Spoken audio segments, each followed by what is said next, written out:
Tardes a todos y retomamos nuestra plática con el doctor Santiago Nieto. Adelante, doctor, muchas gracias. No, muchas gracias. Gracias. Un poco es algo de lo que hemos estado platicando recientemente, pero el tema central para la Unidad de Inteligencia Financiera es poder ir mostrando a todos los sectores obligados por la ley para efecto de que presenten avisos o reportes a la Unidad de Inteligencia Financiera respecto a los hallazgos de la Evaluación Nacional de Riesgos. El día de hoy se le presentó al presidente de la República y aunque ha habido versiones preliminares que hemos estado presentando de forma gradual, incluyendo una en el Colegio de Notarios, pensamos que es importante que podamos mantener una presencia respecto a este tema. Como hemos dicho en muchas ocasiones, el Grupo de Acción Financiera Internacional nos establece una serie de recomendaciones que tenemos que cumplir. Primera, la recomendación número 1 tiene que ver con el enfoque basado en riesgo. Y la recomendación número 23 tiene que ver con los sujetos obligados por actividades vulnerables, como los denominamos en México. Creo que es relevante mencionar que para el año 2021 vamos a estar sujetos a un proceso de revisión por parte del Grupo de Acción Financiera Internacional, del Fondo Monetario Internacional, y que en ese sentido será relevante que el próximo informe de evaluación mutua que presente Gafi respecto a la situación del Estado mexicano mejore las actuales calificaciones que tenemos. Hoy en día tenemos una recomendación no cumplida. Tenemos 15 recomendaciones que se encuentran parcialmente cumplidas y esa es la parte central más preocupante de nuestro esquema. Pero solamente tenemos 5 recomendaciones que se encuentran cumplidas como tal y 19 que se encuentran mayoritariamente cumplidas. El problema es que México no va a poder ser sujeto a un proceso en el cual, como fue la ronda anterior, que se presentara la información respecto a las 40 recomendaciones. Vamos a poder pedir solamente la recalificación en torno a algunas recomendaciones que estuvieran en este momento como parcialmente cumplidas o mayoritariamente cumplidas, de manera previa a hacer la solicitud específica al respecto. Y también lo que nos van a exigir es el cumplimiento de las modificaciones a los estándares. Eso implica la modificación al artículo, a la recomendación número 8, relacionada con las organizaciones sin fines de lucro. Tenemos que modificarla o dar cumplimiento a la recomendación 15, relacionada con activos virtuales, y finalmente vamos a tener que trabajar en torno a la recomendación 23, que es la que tenemos como no cumplida por parte de Gafi. Ahora, hemos tenido algunos avances, yo creo que sí, es importante rescatarlo, es importante señalar, como lo he hecho en otras ocasiones, que la posición de la UIF es colaborar con los sujetos obligados por actividades vulnerables y bajo ninguna circunstancia convertirnos en un obstáculo o en una fuente de persecución. Nunca lo haríamos ante el notariado. Yo respeto mucho la función del notario, la figura del notario históricamente en un sistema del civil law como es el mexicano, y creemos que en otras ocasiones, también lo he dicho, es importante que podamos revertir la reforma del año 2003 en materia mercantil y poder tener mejores controles para la prevención del lavado de dinero respecto a las modificaciones de accionistas o de porcentaje de participación de acciones que hoy en día solamente se presentan ante la Secretaría de Economía sin que tengamos algún mecanismo, digamos, de fedatario público que pueda dar fe de que eso realmente está sucediendo. Yo creo que es simple y sencillamente entender que nuestro sistema notarial es un sistema del civil law, no del common law, y que por tanto nuestro modelo tiene que ser un modelo que se acorde con nuestra tradición jurídica. Ahora, a mí lo que yo también quisiera plantear es esto. ¿Qué me preocupa respecto a lo que hemos visto en cuanto a la evaluación sectorial de riesgos? Respecto a actividades vulnerables, se hizo una matriz de riesgo, se solicitó información de determinados órganos del Estado, se mandaron los cuestionarios para que notarios, corredores, vendedores de autos, de joyas, de arte, etcétera, dieran contestación. Y la matriz se construyó a partir de dividir el riesgo inherente en porcentajes de 25%. Los productos y servicios, por supuesto, por los clientes usuarios, también es un tema importante. La zona geográfica donde se desarrolló la actividad y a esto se le mitigaba las barreras, se le reducía las barreras de entrada al sector y se le intensificaba si tenían cumplimientos determinados actores dentro del sector o si había información del SAT que, por ejemplo, relacionada con el artículo 69B o productos de inteligencia de la UIF en donde hubiera participado una parte del sector. ¿Qué nos dio como resultado? Pues bueno, yo creo que pues es importante decir varias cosas. Primero, que la parte con mayor riesgo es el tema de obras de arte, según esta metodología, de vehículos aéreos, marítimos o terrestres, de metales y piedras preciosas y de servicios de blindaje. ¿Por qué las obras de arte? Por el flujo en efectivo. ¿Por qué el tema de vehículos aéreos, marítimos o terrestres? Porque muchos actos de corrupción política o de trata de personas los encontramos reflejados en la adquisición de vehículos aéreos, de buques, naves, yates, etcétera, o inclusive de camionetas de lujo. Y bueno, también esta transición que varios países estamos viviendo, Perú, Colombia, México, en donde los grupos delincuenciales empiezan a adquirir oro, fundirlo y poderlo volver a comercializar. Esto incluye, por supuesto, algo que también se encuentra en otro espacio de análisis por parte de la matriz de riesgo, que tendría que ver con el robo casa habitación y cómo este tipo de productos son nuevamente incorporados al mercado. Ahora, en servicio de blindaje, realmente pues en ocasiones resulta más caro el blindaje de un vehículo que la propia adquisición del mismo. Y por tanto, aquí es donde encontramos un riesgo alto porque es donde podemos ver casos relacionados con delincuencia organizada. La fe pública se encuentra en el riesgo medio alto, lo cual es un paso importante. Mutuo, préstamos o créditos que en 2016 estaban considerados como un acto de los más relevantes en materia de lavado de dinero, hoy en día no lo son. Y bueno, tenemos los derechos personales de uso o goce de inmuebles, el arrendamiento, por ejemplo, que se ha disminuido, la transmisión de derechos sobre inmuebles y de desarrollo inmobiliario, que también es decir, desarrolladores inmobiliarios, que también se ha reducido, y la construcción. Entonces, yo creo que hemos avanzado de forma importante, de acuerdo con esta metodología aplicada que será puesta a consideración del Grupo de Acción Financiera Internacional. ¿Qué ha variado? La transmisión de derechos sobre inmuebles y el mutuo préstamo crédito. Nos preocupa que en el año 2020 el mutuo préstamo crédito va a tener un incremento y va a tener un incremento relacionado con la pandemia. Casi se han duplicado el número de préstamos y el número de empeños en las casas de empeño. Y esto se debe prácticamente a que las personas no tienen recursos suficientes y lo que están haciendo en este momento es o pedir préstamo fuera del sistema financiero o empeñar sus bienes muebles. Entonces, esta parte me parece que suele ser una parte relevante a poner en consideración. Hoy, ¿dónde encontramos el problema? Pues en la venta de vehículos, en las obras de arte, en la compra y venta de metales y piedras preciosas, en los servicios de blindaje. Ahora, al final, la Evaluación Nacional de Riesgo nos permitió ver 3 amenazas y 6 vulnerabilidades. Las amenazas más importantes, las amenazas es la delincuencia organizada, evidentemente la corrupción y el nivel de recursos ilícitos generados en el país. Y este mapa, pues ya es el mapa, digamos, definitivo del flujo de bandas criminales en el país.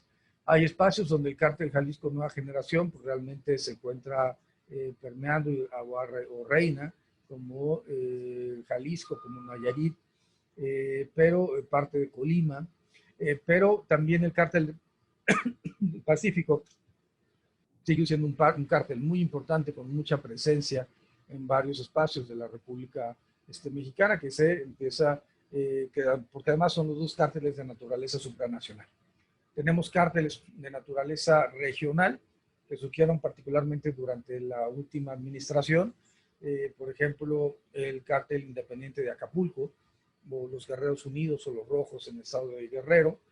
Tenemos a los Viagra en Michoacán, tenemos al cártel Santa Rosa de Lima en el estado de Guanajuato, que finalmente también ha transitado de un modelo de robo de hidrocarburo a secuestro y extorsión.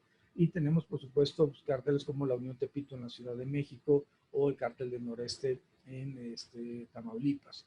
Ahí hay una división entre lo que es el cártel del Golfo y por otro lado pues, el cártel del Noreste. que sería una escisión de los entes. Finalmente, encontramos 19 organizaciones delictivas de alto impacto y el impacto que esto tiene en la realidad mexicana. Uno de los elementos es evidentemente el robo de hidrocarburos. Hemos visto cómo el actual gobierno federal ha emprendido una lucha, una batalla importante para efecto de recuperar el control sobre los ductos de Pemex, y mientras en noviembre de 2018 perdíamos algo así como 80,000 barriles diarios, hoy estamos perdiendo entre 5,000 o 6,000 barriles diarios. Los montos totales por día, los reportes en pérdidas fueron anualmente 66,300 millones de pesos en 2018, y las tomas clandestinas evidentemente también se habían multiplicado hasta 2018 a llegar a 14,894. Después vamos a tener una reducción importante, casi la mitad para junio de 2019. Pero yo creo que la parte central del problema está en, uno, la falta de una metodología para poder conocer cuál es el monto total. Ahorita estamos hablando de que hay más de 1 millón de pesos que ha sido categorizado como ilícito por parte de distintas áreas del Estado mexicano. Sin embargo, esto no quiere decir que esa sea nuestra escala total. La Organización de las Naciones Unidas para la Droga y el Delito hablan de que entre el 5.5 y el 7.75% del Producto Interno Bruto de un país es el monto lavado en dinero. En algunos países como Centroamérica, como en el África subsahariana, esto va a subir hasta el 12 o el 14%. Sin embargo, creo que la parte central para nosotros es cómo reducir la actividad de estos grupos delictivos en nuestra sociedad. Porque además se representan en varios elementos. Es la trata de personas, es el tráfico de migrantes, es el soborno, la extorsión, etc. Ahora, con independencia de la delincuencia organizada, el siguiente tema de preocupación de nosotros está relacionado con la corrupción. Y con la corrupción me refiero a este fenómeno digamos, la raíz latina habla del cum y el romper.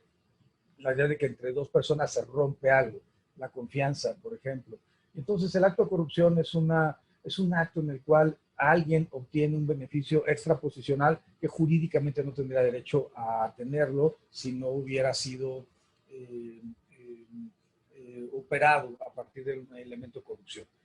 La estafa maestra, creo que son los casos sintomáticos en México. Sin embargo, podemos irnos a la Operación Zafiro también, podemos irnos a la estafa maestra en Pemex, podemos irnos a lo que sucedió en el estado de Veracruz, o como un gobernador, como el gobernador del estado de Chihuahua en ese momento, César Duarte, podría llegar a tener un rancho cuyas dimensiones geográficas eran mayores a la capital del estado de Chihuahua. Entonces, en ese contexto de excesos es donde nos tenemos que preguntar qué es lo que México tiene que hacer para enfrentar el fenómeno de la corrupción.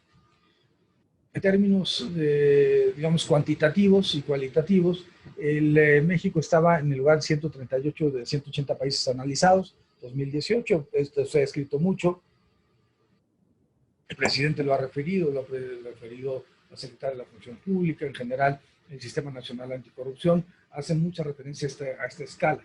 Y lo que nos señalan es que hemos mejorado 8 lugares durante de un año, de 2018 a 2019. Y en esos 8 lugares, que sí es importante, evidentemente, hay que recordar, creo yo, el caso de Odebrecht, hay que recordar lo que sucedió con Rosario Robles, y pues hay que recordar, pues, digamos, todos los casos de corrupción que se están siendo analizados en este momento, incluyendo el caso del señor Lozoya. Ahora, el informe del Barómetro Global de la Corrupción nos daba un ranking de 61% en 2017 como la percepción que teníamos los mexicanos respecto a la corrupción, y hoy en día se ha reducido al 44%. Sigue siendo alto, pues, sin embargo, ya es diferente, casi 15 puntos porcentuales respecto a lo que teníamos, bueno, en realidad 16 puntos porcentuales de lo que en realidad teníamos con anterioridad. Ahora, el problema, creo yo, radica en el tema de la impunidad. Y si bien ha habido mejoras, por ejemplo, la duplicación en el número de denuncias por parte de la UIF, por ejemplo, el hecho de que el Consejo de la Judicatura logró incrementar el número de sentencias condenatorias respecto a las absolutorias, el 85% son condenatorias y el 14% son absolutorias, y luego también cuantitativamente. Si bien teníamos en 2018 6 sentencias condenatorias en materia de operaciones con recursos de procedencia ilícita. Para el año 2019 nos fuimos 84 sentencias, lo cual yo creo que es un paso importante respecto a la calidad y sobre todo al proceso de combate al lavado de dinero. Más de 10,000 millones son el total de recursos incautados de 2016 a 2018 y la UIF, por ejemplo, en este momento mantiene un bloqueo de cuentas de más de 7,000 millones de pesos por determinadas acciones. Ahora bien, la impunidad creo que tiene que ver con estos 3 elementos. La necesidad de construir un manual operativo de cooperación institucional, en eso estamos. Segundo, el tema de la extinción de dominio. Hay que recordar que la UIF no puede por sí o ante sí determinarle la extinción de dominio. Eso es inconstitucional. La única forma de hacerlo es que el Ministerio Público lo solicite ante un juez especializado en materia civil y que ese juez, a su vez, requiera un procedimiento seguido en forma de juicio para poder determinar si una persona logra acreditar o no la procedencia lícita de sus recursos. Y sobre todo el tema del beneficiario final es algo que nos preocupa de forma importante. Se trata de aumentar la capacidad del Estado para poder obtener beneficios y poder hacer que se sancione a los responsables de los actos de corrupción o los actos de delincuencia organizada y no solamente a testaferros o personas que se encuentran en el segundo nivel de operación. Ahora, el tema del efectivo es un asunto complejo. Realmente el año en que más creció el efectivo fue de 2014 a 2015, 20%. Pero ahora sigue subiendo en una proporción importante. De 2017 a 2018 subió un 10% para poder llegar a 16,542 miles de millones de pesos que se encuentran en flujo circulante entre la sociedad. Yo tengo mis dudas, he tenido voces de notarios que me han dicho que tiene que incrementarse el uso de efectivo. Yo sigo teniendo mis dudas y yo creo que hay que controlar el uso de efectivo y hay que reducir, por ejemplo, la cantidad de los billetes. Billetes de 1,000 pesos pueden ser un motivo de corrupción en virtud de la poca cantidad que se necesitaría en términos cuantitativos para poder mover grandes cantidades de dinero. Yo creo que inclusive la discusión si se quitean los billetes de 500 es algo que tenemos que hacer, pero a mí lo que más me preocupa es el tema de la corrupción política. La corrupción política empieza a partir de los contratos mandan el dinero a las empresas generalmente constituidas y de ahí se van a empresas fachadas que terminan retirando el dinero en efectivo, que es finalmente llevado a bóvedas. Ese es el punto central de la corrupción. En cuanto a dólares, en realidad pues, no nos preocupa mayormente, salvo, como ya decíamos, el tema de los centros cambiarios. Cuando entran en vigor las restricciones en el año 2010, finales, esto hace un cambio en los criterios y los balances para efecto de que la gente deje de comprar dólares o vender dólares en efectivo. Y aquí pues, prácticamente el problema son los centros cambiarios, donde pueden llegar a cambiar hasta $10,000 en un día. Esto nos lleva a un mapa de riesgos. Este mapa de riesgos lo que nos dice es que la delincuencia organizada, el nivel de recursos generados, la impunidad, los temas relacionados con corrupción y los movimientos transfronterizos, particularmente en espacios como las aduanas o los puertos, son los niveles de mayor corrupción y de mayor problemática que tenemos que tener verificados. La economía informal y el uso efectivo es preocupante. Yo creo que la probabilidad es alta, pero el impacto sigue siendo medio, todavía no sube a esos niveles. Y por otro lado, la parte más positiva que tenemos del esquema es el punto número 7, la infraestructura del mercado. El SPID, el SPEI, y por supuesto los temas de CODI nos han permitido ir avanzando en la posición del Estado mexicano en esta materia. Ahora, el financiamiento del terrorismo no es un problema, para México no lo es. Sin embargo, tenemos existencia de grupos terroristas nacionales e internacionales, eso es cierto, puede darse el caso, el impacto sería altísimo, gravísimo, pero la probabilidad de que existe en este momento es baja. En realidad, no hemos tenido nunca un match entre los datos de la Unidad de Inteligencia Financiera y los datos que tiene alguna instancia, por ejemplo, el Consejo de Seguridad de las Naciones Unidas. Finalmente, El mapa de riesgos en materia de prevención y combate al lavado de dinero nos ubica a la falta de maduración de los sistemas para verificar los sujetos obligados por actividades vulnerables, entre ellos los notarios, como un tema alto. Sin embargo, creemos que esto se va a corregir cuando el SAT termine presentando su esquema dentro de la Estrategia Nacional Antilavado que permita una supervisión adecuada de las actividades. En cuanto a la proliferación de armas de destrucción masiva, pues en realidad no tenemos gran cosa. Lo mismo que el financiamiento del terrorismo, ninguno de nuestros países está sujeto a este problema. Sin embargo, nuestra cercanía con Estados Unidos, la porosidad de nuestras fronteras, hace que sea necesario que podamos ver este tipo de conductas. Y bueno, finalmente tenemos dos riesgos emergentes, el de instituciones de tecnología financiera. Por una causa obvia no quisimos meterlo electoral, pensamos que era mejor no participar en el proceso electoral a partir de cualquier cosa. Y además, aunque sí encontramos ahí temas en donde la corrupción política, el peculado, el financiamiento ilícito de las campañas por parte de empresarios, el financiamiento ilícito por parte de los sujetos de la delincuencia organizada, de la clase política, de la clase empresarial, siempre es una vertiente que tenemos que tener contemplada y consolidada. En el régimen antilavado contra el financiamiento del terrorismo ante los riesgos emergentes del COVID-19, yo creo que aquí la gran tristeza es que vimos una descomposición social,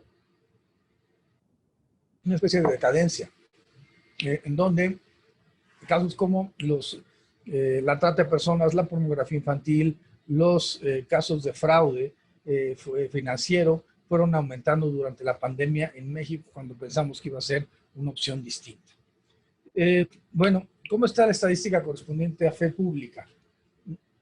Primero, tenemos 113.293 sujetos obligados en todas las actividades vulnerables. Fe pública tenemos el 5%, vehículos aéreos marítimos 5%, restricción de donativos de 7%, y pues el mayor tendría que ver con el derecho de personales de uso o goce de inmuebles. Por otra parte, en cuanto al número de sujetos obligados, podemos ver los datos en 2019 y 2020. Hay incremento importante en algunos temas, por ejemplo, el desarrollador inmobiliario, por ejemplo, la recepción de donativos, los servicios profesionales, donde se presenta una mayor densidad de incremento en el número de personas que son registradas. Por supuesto, cheques de viajero pues, ya no tiene mayor significado, y operaciones con activos virtuales no teníamos nada en 2019, para 2020 y 2020 ya nos habíamos ido a 26 casos. Ahora, ¿dónde se encuentra la fe pública? Pues digamos que está media tabla, ¿no? Tanto en el año 2010 como en el año 2011 como 2019 como 2020. Y luego, lo que sí es importante es el número de incremento de notarios. Creo que esta es una parte relevante. El 15 de agosto de 2019 al 15 de agosto de 2020 habían aumentado pues un poco menos de 200 notarios que eran dados de alta en el sistema del portal de lavado de dinero del SAT y de la Unidad de Inteligencia Financiera. Ahora, ¿cómo estamos en los números de avisos? Cerca de 8.118.716 avisos, de los cuales el sector de la fe pública da solamente el 1.2%, 97.000 avisos. El total de avisos del sector corresponde, en cuanto a fedatarios públicos, corresponde a los notarios. Es decir, los notarios se encuentran pues muy por arriba de los datos que pueden presentar, por ejemplo, corredores públicos. Ahora, ¿qué inconsistencias hemos encontrado? Muchas veces los reportes son mandados en 0, 14 avisos con reporte en $1, 2.935 avisos con importe de $2, y algunos en donde se reportó, aunque el umbral no lo establecía. Yo creo que la parte central aquí es poder reformar la legislación y que entonces se puedan reportar cualquier tipo de actividad sospechosa con independencia o no de que se supera el umbral establecido por la ley.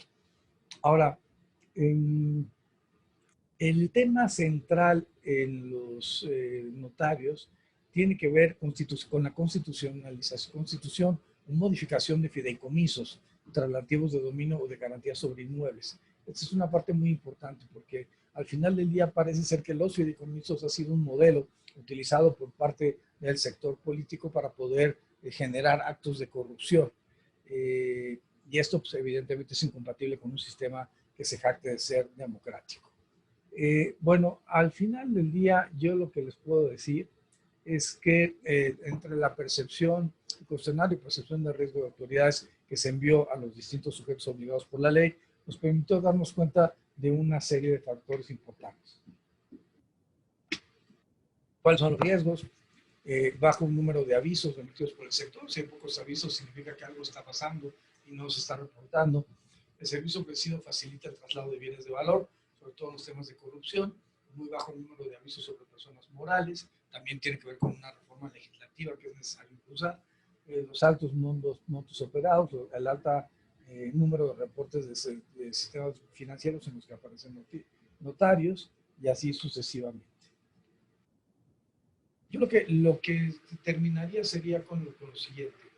Estamos en presencia de un contexto, de un modelo en el cual puede generarse un proceso de reforma legislativa que para la UNIF es muy importante. No solamente se trata de cumplir con Gafi, a razón de ser una obligación internacional, sino utilizar la metodología de Gafi para que nos permita poder seguir atacando los problemas en nuestro país. Y los problemas en nuestro país tienen que ver con la trata, tienen que ver con el tráfico de migrantes, tienen que ver con la corrupción política, con la defraudación fiscal, con las empresas fachada, con las factureras. Entonces, digamos que tenemos un enorme abanico de oportunidades. Como decía el poeta Benedetti, creo que ese es uno de los momentos que uno tiene que decidir de qué lado de la grieta tiene que poner el pie. Hay muchas cosas que nos dividen, por supuesto. Sin embargo, yo creo que tenemos un objetivo común, que es que el país funcione de manera adecuada. Y ese es finalmente el empeño que tenemos que introducir todas y todos a la discusión. Estamos en presencia de un contexto, la crisis económica más importante de los últimos años. Y por ello, esto es a nivel global. No lo habíamos tenido desde la recesión del 29 en Estados Unidos y en Europa. Esto evidentemente va a impactar en nuestro país. Por tanto, lo que necesitamos estar pensando es cómo trabajamos de manera coordinada unos con otros para efecto de poder superar la crisis económica que la pandemia va a dejar una vez que concluya la crisis de salud. Al final del día, pues ese es mi punto de vista. Yo me encuentro a las órdenes por cualquier comentario o duda al respecto o cualquier crítica, siempre son bien recibidas. A ver, Javier Mondragón pregunta, doctor, ¿por qué no se ha dado a los mediadores que realizan convenios con fuerzas de sentencia ejecutoria en la que se aprueban dañino en pago de inmuebles? El artículo 17 de la Ley de Prevención sí señala que te tiene que recibir avisos por parte de cualquiera de los sujetos que realicen en cuanto a actividad judicial un ejercicio de fe pública. De hecho, hemos encontrado un problema real en tema de juicios simulados que se realizan ante los órganos jurisdiccionales. En el caso particular de los mediadores, tendría que revisar si este tipo de, digamos, de operaciones están generando una actividad de, digamos, fraude o simulación judicial o, bueno, o parajudicial, como sería el caso de los medios alternos de solución de conflictos. Pero bueno, evidentemente la idea es que ellos tienen que presentar una serie de avisos. Yo creo que valdría la pena que se clarificara respecto a cuáles son los alcances de este artículo en lo particular y bueno, poder entonces evitar que el tema de fe pública nos genere un perjuicio, sobre todo, insisto, en los casos donde secretarios en los juzgados desarrollan este tipo de actividad en casos específicos. Respecto al tema de que dónde se puede consultar la lista de personas políticamente expuestas, en la página del portal antilavado del SAT hay un espacio que permite dirigirse hacia el espacio de la Unidad de Inteligencia Financiera y en ella pueden encontrar el tema de las personas políticamente expuestas. Es un modelo que se desarrolló en esta administración que tiene que ver con algo que de hecho hace año y medio platicábamos precisamente con el Colegio de Notarios. Es decir, cómo le puedes exigir a los notarios que tengan o a los corredores públicos o a cualquier otro sujeto dentro del sistema financiero o de los sujetos obligados por actividades vulnerables que desarrollaran una actividad que permitiera que tener una debida diligencia del cliente más rigurosa en el ámbito de PEPs, cuando en realidad no sabemos quién era un PEP. Todos sabemos quién es el secretario de Hacienda, sin embargo, la pregunta es si vamos a saber quién es el secretario de Finanzas de cualquier entidad federativa, y sigue siendo una persona políticamente expuesta. Entonces, se puede acudir a ese espacio, es una interfaz en la cual se teclea el nombre y el RFC de la persona, y lo que el sistema les arroja es una respuesta de si la persona es una persona políticamente expuesta o no. Yo creo que esto se tendría que añadir a los expedientes respecto a la identificación de los clientes, y entonces, si la persona es PEP, pues tener un mayor control y una mayor rigidez en todo el procedimiento de incorporación como usuario o como cliente.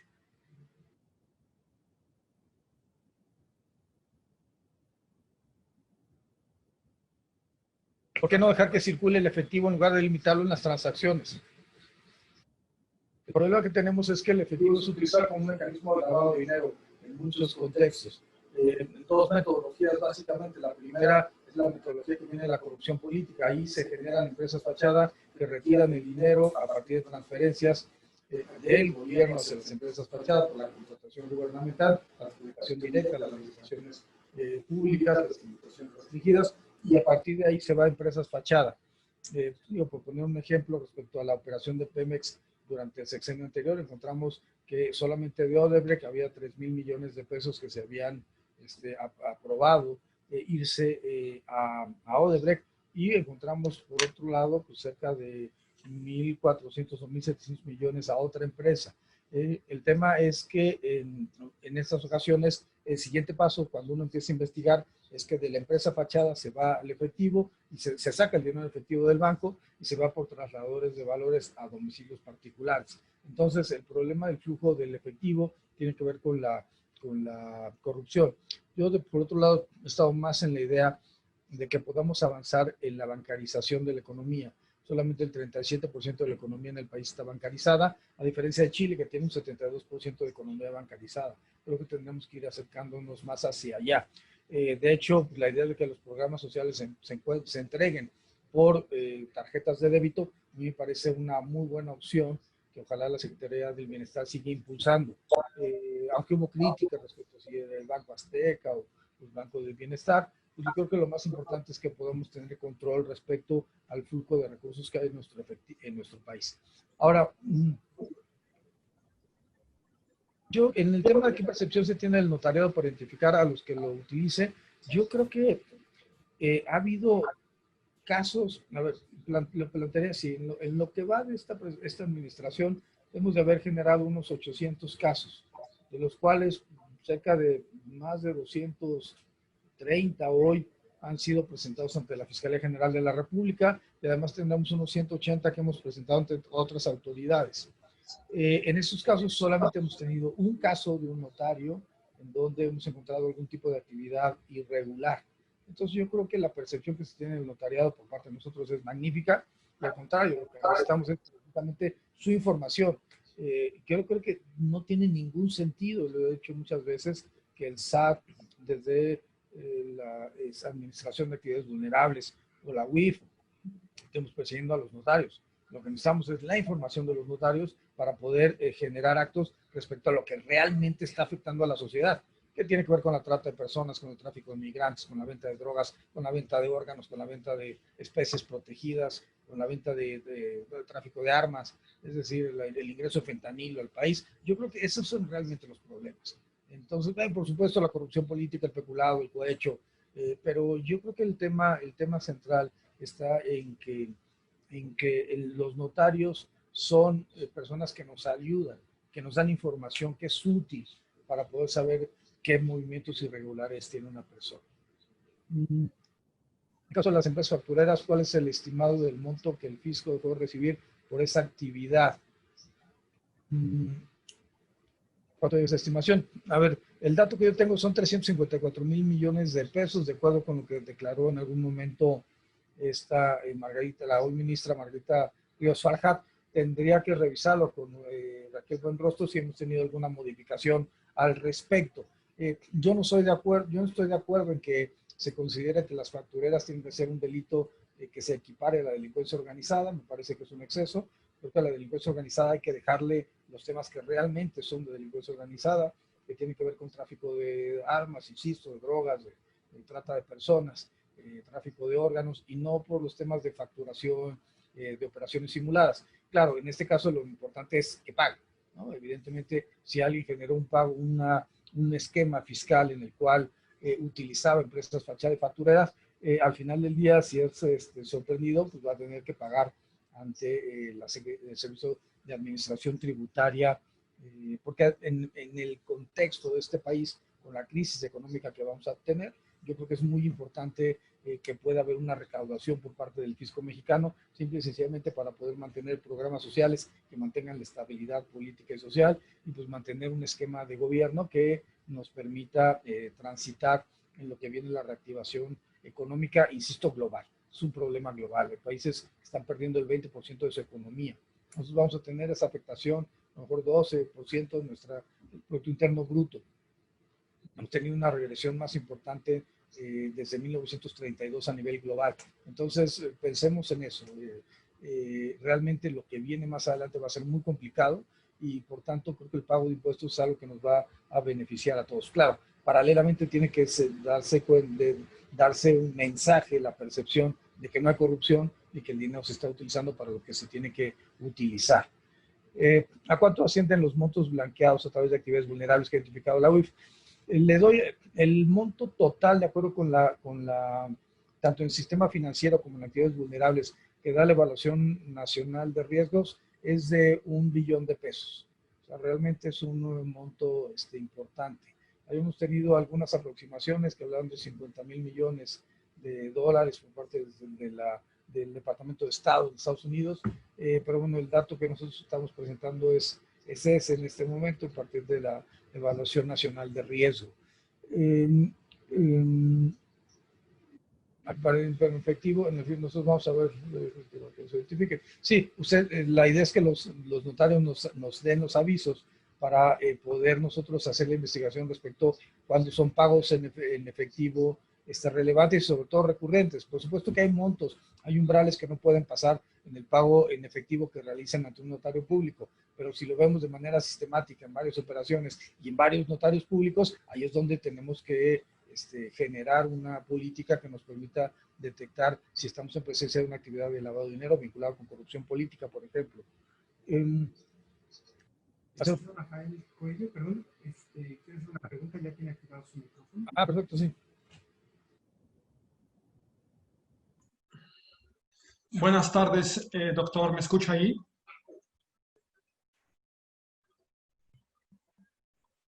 Doctor, ¿me escucha ahí? Buenas tardes.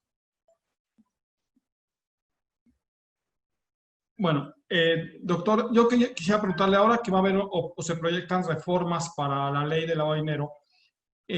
¿No se podría simplificar el lenguaje para que no sea casuístico en qué momentos damos aviso y en qué actos no?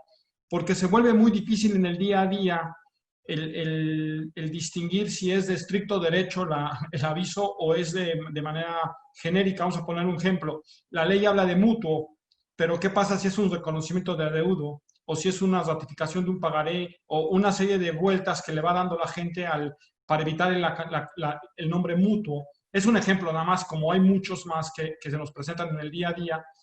Yo, a título personal, pienso que sería mucho más fácil si fueran avisos genéricos, que pudiésemos dar todo el que pasa por una notaría, automáticamente se genera un aviso a la UIF y vayas con Hugo o con Luis o con Pedro, de todas formas la UIF va a tener información tuya, tarde o temprano se podrán juntar por el sistema de cómputo esos avisos y será más fácil que podamos como sociedad atacar pues a este cáncer que tiene postrado al país. Esa sería mi pregunta. Nuevamente. Sí, lo hemos estado conversando desde hace 1 año y medio con el Colegio de Notarios, particularmente con Eduardo, desde hace rato, pero el tema pues para nosotros es, más allá de que venga un aviso, digamos, aviso por aviso, es poder tener una base de datos que se pueda utilizar. De hecho, lo que se está avanzando en el tema del Colegio de Notarios de la Ciudad de México es muy importante y puede ser, por lo que hemos platicado con Eduardo, un modelo que sería inclusive mejor que el español.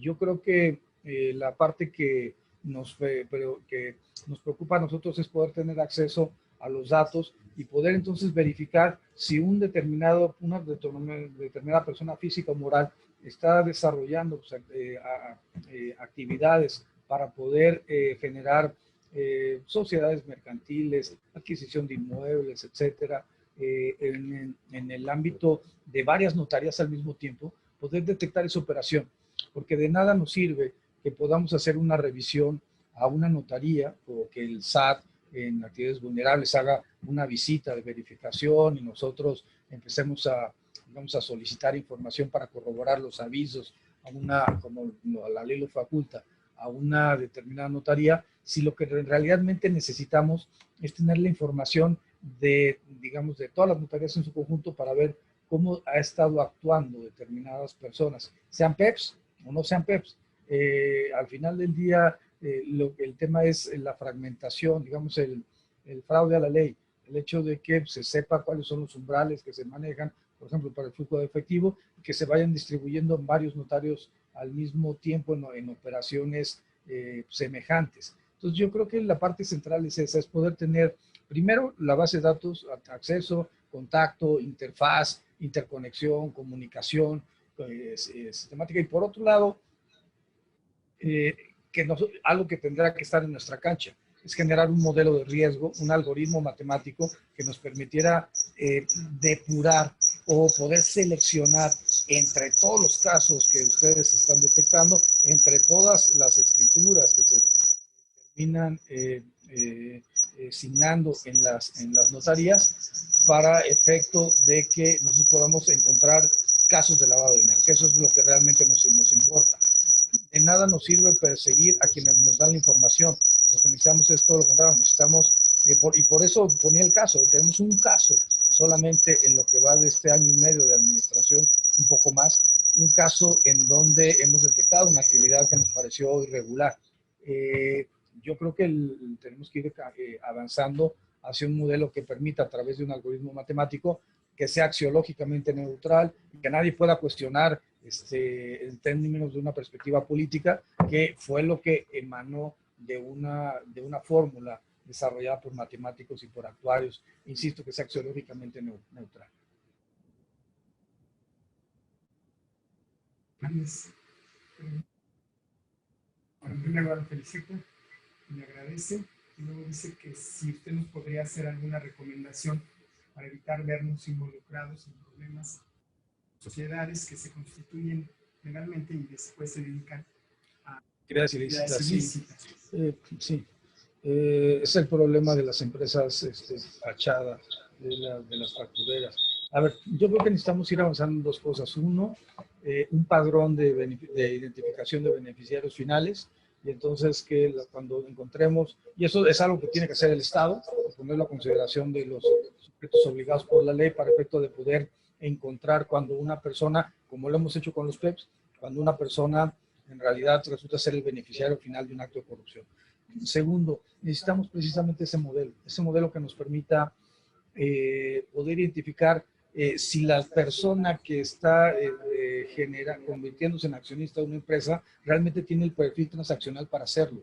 Entonces eso se tiene, no se puede, digamos, el notario no tendría las herramientas suficientes como para poder determinar si sí o no. Conocemos muchos casos, pero bueno, uno de los casos de Odebrecht que más conozco, más recuerdo, es el caso de una empresa en Poza Rica donde los accionistas eran un vendedor de seguros y un despachador de una gasolinera. Y claro, eran los accionistas, los socios de la sociedad mercantil, que finalmente abrió una cuenta en Panamá y recibió recursos en Panamá, cuando ninguno de los dos había salido del país. Entonces yo creo que poder encontrar ese tipo de esquemas, las tipologías y sobre todo los sujetos, es decir, las personas físicas o morales que son utilizados como vehículos para poder interactuar con los grupos delincuenciales para efecto de que los notarios puedan, una especie de listado, ese es el tema. Como tenemos los listados de personas más buscadas, como tenemos los listados de terroristas del Consejo de Seguridad de las Naciones Unidas, como tenemos los listados de lista de personas bloqueadas, como tenemos los listados de SAT simuladores del 69, yo creo que generar un listado así para que los notarios estén advertidos de qué persona se dedica a la facturación de operaciones simuladas o a la generación de empresas fachada. Por ahí. En caso de PEP, si uno de estos sujetos actúa con nosotros y otorga una actividad vulnerable, ¿el aviso será normal o será de 24 horas? Creo que el objetivo es tener la información de manera lo más ágil posible. Entonces yo lo que plantearía es que la decisión que se tuviera que tomar en el seno de la notaría para ver si se reporta o no, se da el aviso o no, pues fuera de 24 horas, pero pues, por supuesto que es un tema que necesitaremos sentarnos a discutir. Se tiene el micrófono cerrado, pero los ruidos que va a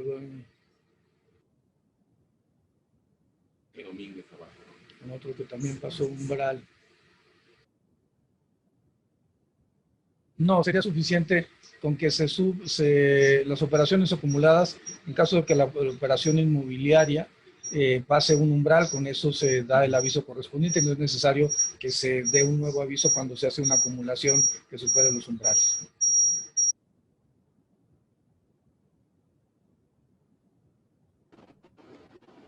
Muy bien, creo que es todo, ¿verdad?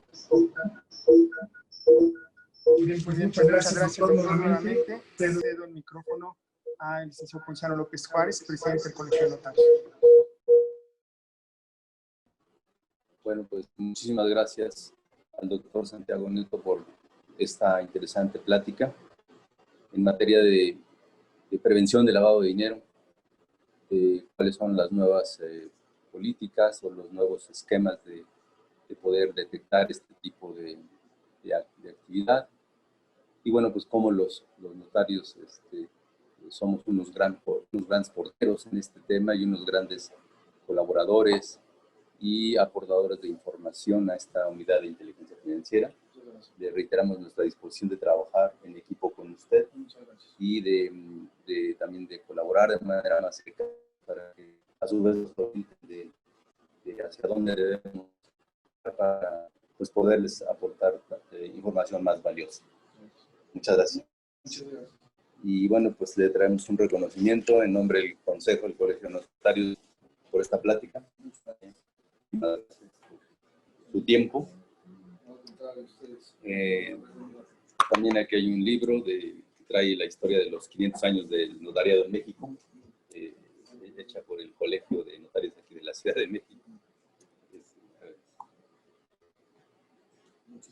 Y le traemos también una medalla conmemorativa del empresario de corrupción, que como usted sabe en la Ciudad de México es el único medio por el cual se accede a la función notarial, y este es un acto pues reconocido por propios y extraños, incluso a nivel internacional, y usted sabe que pues, actualmente hay por ahí la idea de que esto ya se implante a nivel nacional, ¿no? Entonces, bueno, pues un reconocimiento, ¿no? Ojalá así sea. Pues muchísimas gracias, doctor, por su tiempo nuevamente, y pues ojalá que en próximas ocasiones nos acompañe con otra plática, y desde luego está invitado a la sede del Colegio de Notarios. Muchas gracias por su tiempo.